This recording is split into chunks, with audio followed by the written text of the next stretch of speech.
when I think about writing, I really think about reference as a way into thinking about tradition. You know, when you read Milton, you're reading a lot of Virgil. When you read Stevens, you're reading a lot of Shelley.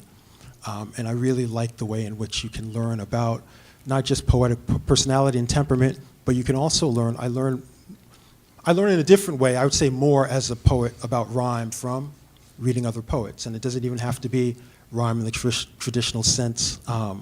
Plath's poem Cut, right? Which has that wonderful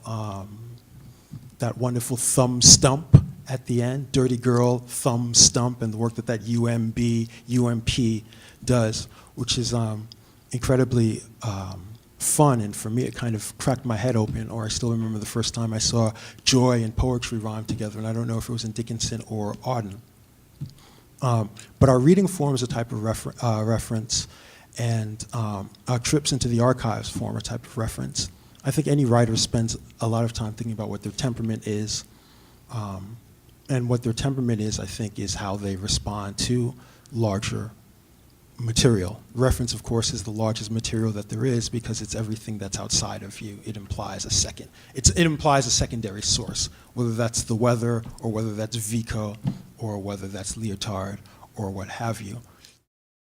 When I took my first creative writing class at San Francisco State University in 1982 with the great poet Stephen Rotifer, the first question he asked us was, where do you get your language? And although, I mean, I think, you know, even then at however old I was, 18, 19, I was kind of hip to the poeticity of the world and Dada and, you know, various forms of appropriation and other modes. I hadn't really thought about how that might work for poetry. I mean, I was still sort of stuck in, I don't know, Plath, Cummings, Yeats, and that whole sort of nexus of writing. And I think it was the second class, and actually, Dottie, it's interesting, this goes back to you. He gave us a Xerox copy of a page from a dictionary of Latin phrases, common Latin phrases used in English with their translations, and he said, make a poem.